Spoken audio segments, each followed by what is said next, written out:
tantrum in my head. 8 minutes, I'm not going to wait 8 minutes for Uber. And I go over to Lyft, and Lyft was 4 minutes. I'm a little embarrassed of that.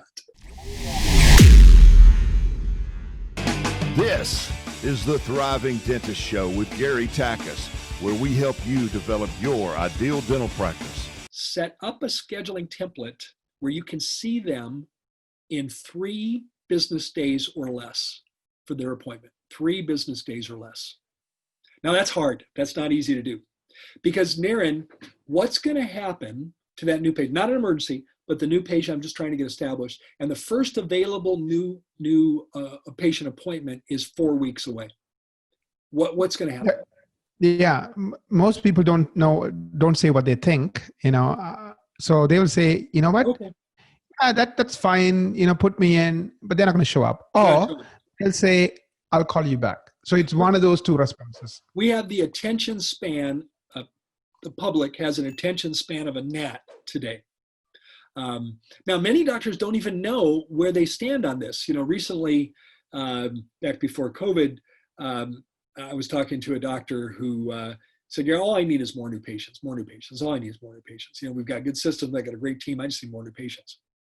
And unbeknownst to him, I had already gone for remote access with permission, to his computer. And I discovered that his first available new patient appointment was 5 weeks away. 5 weeks away. So now the team, the gatekeeper, we can do this in 5 weeks. And patient is, the high S patients who don't like conflict say, okay, go ahead and put me down. The D's or I's are saying, I'm out, goodbye. And they're calling someone else. And so the doctor doesn't even realize he's not set up to accommodate new patients. So if you want to have a practice that is a growth-oriented practice, you've got to back it up with your action. You've got to be able to see a new patient within 3 business days. Now, we do that through block scheduling, and our pace is 3 new patients a day per doctor.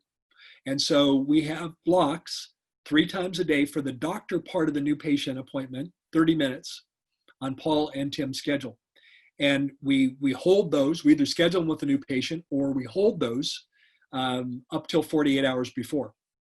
And then we release them and schedule them. But and you got it's a moving target. You got to constantly monitor. How am I doing? When's my next new patient appointment? If the next new patient appointment starts to stretch out there. Now, I will be a little flexible with you. In the perfect world, it's 3 days or less. If you're way out there and that's not realistic, I'll go a week.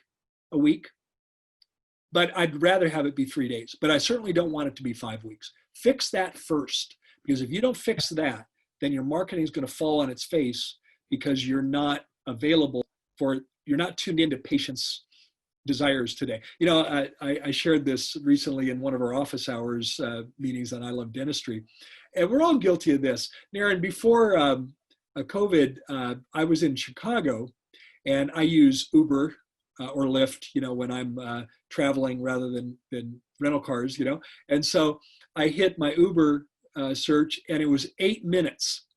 And I threw a figurative tantrum in my head. 8 minutes, I'm not going to wait 8 minutes for Uber. And I go over to Lyft, and Lyft was 4 minutes. I'm a little embarrassed of that. I didn't actually. Very true, Gary. I think patience is no longer a virtue for most of us. And waiting like a week, 2 weeks, like no way in hell. It's a lost art. I know. Yeah. And when Lyft was available in 4, of course, I hit that one. It was like, okay, I'll do 4. One that provides personal, professional, and financial satisfaction.